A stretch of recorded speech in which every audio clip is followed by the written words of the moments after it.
Hi everyone, ఈరోజు మనం egg fried rice చేసుకుందాం. ముందుగా ఒక బౌల్ తీసుకొని బాస్మతి రైస్ 2 గ్లాసులు వేసుకోనండి. 2 గ్లాసులు వేసుకున్నాక మనము బాగా వాష్ చేసుకొని 2 టైమ్స్ వాష్ చేసుకోవాలండి. చూడండి, బాస్మతి రైస్తో ఎగ్ ఫ్రైడ్ రైస్ చేసుకున్నానంటే చాలా బాగుంటుంది. చూడండి, బాగా వాష్ చేసుకోండి. 2 నుంచి 3 సార్లుగా వాష్ చేసుకున్న తర్వాత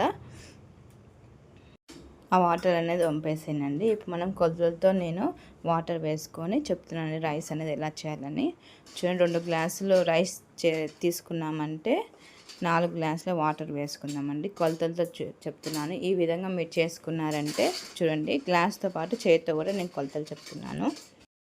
ఒక హాఫ్ అన్ అవర్ నానబెట్టిన తర్వాత నేను రైస్ నార్మల్గా అందరూ ఇంట్లో రైస్ చేసుకుంటారు కాబట్టి నేను మామూలుగా సింపుల్గా చెప్పేస్తున్నానండి.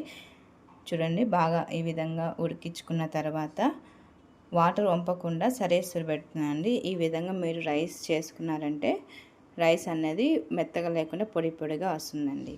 ఇంక ఇప్పుడు మనం పెనం పెట్టుకొని 2 టేబుల్ స్పూన్స్ ఆయిల్ వేసుకుందాము. ఆయిల్ వేసుకున్నాక ఆయిల్ హీట్ అయ్యాక తగినన్ని ఆవాలు, తగినన్ని జీలకర్ర వేసుకుందాము.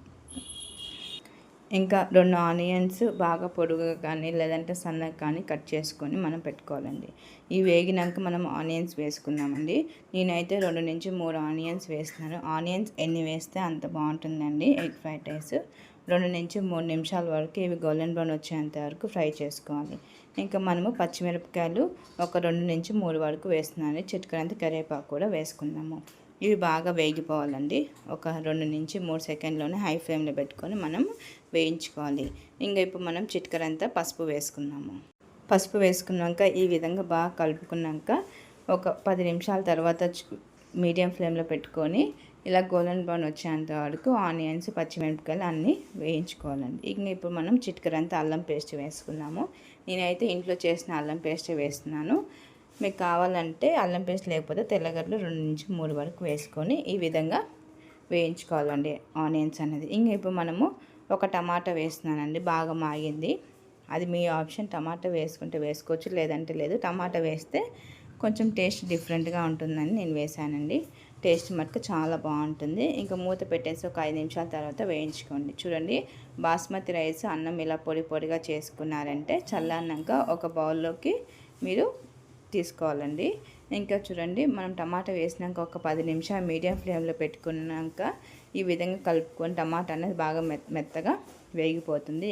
ఇప్పుడు 4 ఎగ్స్ తీసుకోవాలండి. పళ్ళకొట్టుకొని ఒక బౌల్లోకి తీసుకున్నారంటే ఎగ్స్ అనేది ఎల్లో ఉంది కదా, అది ఈ విధంగా మనం మ్యాష్ చేస్తూ మీడియం ఫ్లేమ్లో పెట్టుకొని మూత పెట్టేయాలండి. మూత పెట్టేసి ఒక 10 నిమిషాల తర్వాత తీసి చూడండి, కొంచెము ఎగ్ అనేది వేగుతుంది. ఈ విధంగా కలుపుకోవాలి. మళ్ళీ ఒక 10 నిమిషాల తర్వాత ఈ విధంగా కలుపుకున్నారంటే మనకి ఎగ్ అనేది ఉంట కట్టకుండా ఈ విధంగా క్రిస్పీగా పొడి పొడిగా వస్తుందండి. ఇంకా ఒక 10 నిమిషాలు మూత పెట్టేసి మూత తీసి చూడండి, ఎగ్ అనేది కొంచెం వేగుతుంది. కింద అడుగున అంటుతుంది, ఏం కాదు. మనము అడుగు అంటకుండా మీడియం ఫ్లేమ్లో పెట్టుకున్నా కూడా అడుగు అనేది అంటుతుంది. ఈ విధంగా మీరు కలుపుకున్నారంటే ఎగ్ ఫ్రైడ్ రైస్ అనేది చాలా బాగా వస్తుందండి.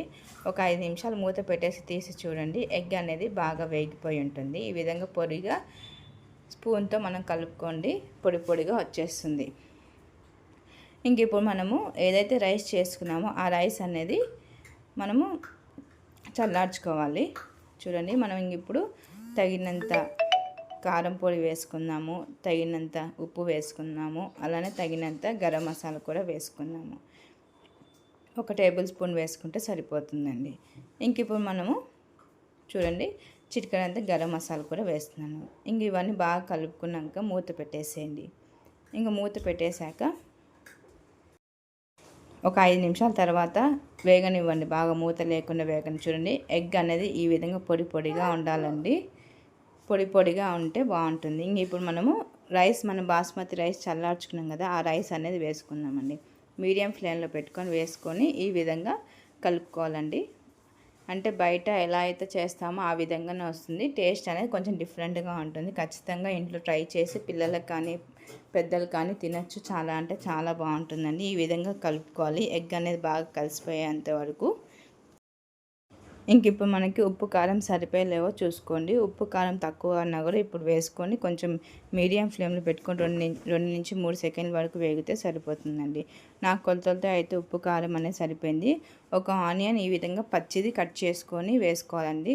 ఆనియన్, కొత్తిమీర ఉంటే కరివేపాకు కూడా వేసుకోవచ్చు. ఈ విధంగా వేసుకున్నాక ఈ విధంగా కలుపుకున్నారంటే తినేటప్పుడు ఆనియన్ క్రిస్పీగా ఉంటుంది, టేస్ట్ కూడా బాగుంటుందండి. ఖచ్చితంగా ట్రై చేయండి. మా ఛానల్ లైక్ చేయండి, సబ్స్క్రైబ్ చేయండి, షేర్ చేయండి. ఎంతో రుచికరమైన ఎగ్ ఫ్రైడ్ రైస్ అండి. బాస్మతి రైస్ లేకపోతే నార్మల్ రైస్తో కూడా చేసుకోవచ్చు. ఖచ్చితంగా ట్రై చేయండి. టేస్ట్ మటుకు సూపర్గా ఉంటుందండి. సర్వింగ్ బౌల్లోకి తీసుకొని టేస్ట్ చేసి చెప్పండి కామెంట్ రూపంలో ఎలా ఉందన్నది. Thanks for watching. Like and subscribe my channel.